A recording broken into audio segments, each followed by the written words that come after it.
Hello, business analysts. Let's tackle another question today. This one is about getting information from stakeholders outside of meetings. Can I ask stakeholder a question if I bump into them into a hallway? Now, we talk a lot about requirements, workshops, solicitation meetings, discovery sessions, and stakeholder interviews. These are all planned activities, meetings that you schedule, send out an agenda, and decide who to invite. A business analyst can gain a lot from a well-planned meeting, but that's not what I want to talk about today. I want to talk about that casual meeting in a hallway or in a lunchroom. Say you bump into one of the experts from the business team, or you end up chatting next to a coffee machine, or you're walking to the train together.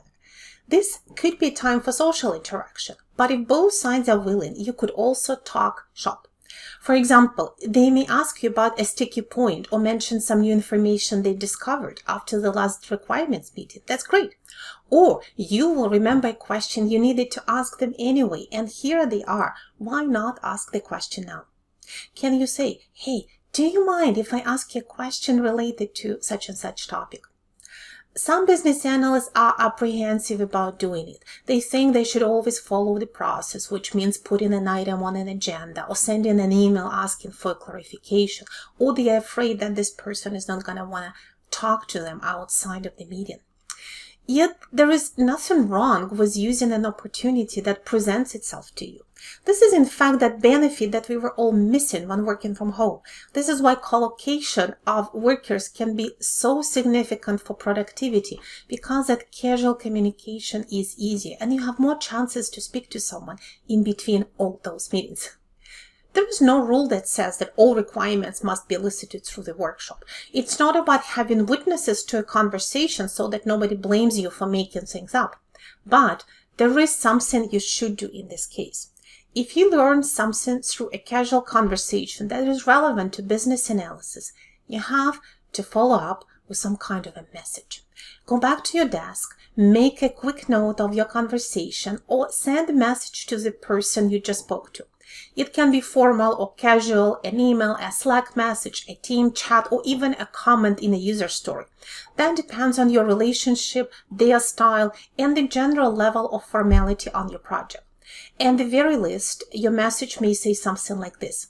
Hey, thank you for clarifying this point today. That was really helpful. Here is what I captured after our conversation. Insert that sentence, a requirement, or an updated user story, and then ask, does it make sense to you? Did I get it right? Is there anything I missed or misunderstood? Please let me know. Why do you need to do this? The important thing is to have a trace, a record of your interaction before you add a new user story or update requirements. You're not supposed to be sneaking things in behind anyone's back.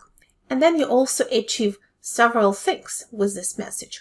First of all, you acknowledge their help and you say thank you one more time. Second, you capture new information and it becomes traceable as it is accompanied by the date and the name of the person who provided it.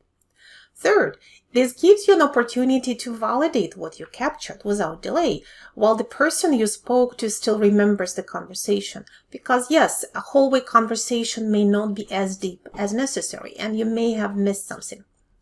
And finally, number 4, it gives the person you spoke to assurance that their words were understood correctly and will not be misconstrued.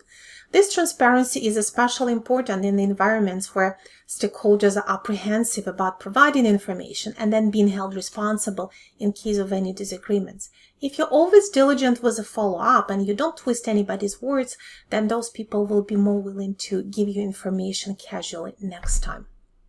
Finally, if you also save time, which you often do, because now you don't have to schedule another meeting or send more emails explaining what you're looking for, feel free to mention it to the person who provided the information. You can say, thank you for clarifying that for me. This was actually what I wanted to discuss with you in the meeting I scheduled for Thursday, but since we got it done, I can give you your time back. And most likely, they will appreciate it. Of course, you have to be reasonable about asking questions in the hallways. Make sure this is a good time. Don't corner anyone rushing to a meeting or trying to catch a bus. If it looks like your counterpart is not sure what you mean or is not ready to answer, this is not the question to be resolved next to a coffee machine. So make this a mutually beneficial happenstance where you use time effectively to resolve a minor question And you have to know which questions are suitable for this or not. I know it's not an exact science. This is a social interaction, and you need to be tactful and attentive to decide what is appropriate and what isn't appropriate. Learning how to manage this situation is part of your growth as a business analyst, is a part of developing your BA mindset. If you're interested in discussing other professional scenarios, how to handle them as a business analyst, and how to be effective in your work, join our BA Mindset Mentorship Circle. We meet every Tuesday and tackle new relevant topics every week. You can hear from others sharing their experiences, learn various techniques, and get practical tips on surviving and thriving as a business analyst. More information about Mentorship Circle is provided in the comments. Until next time.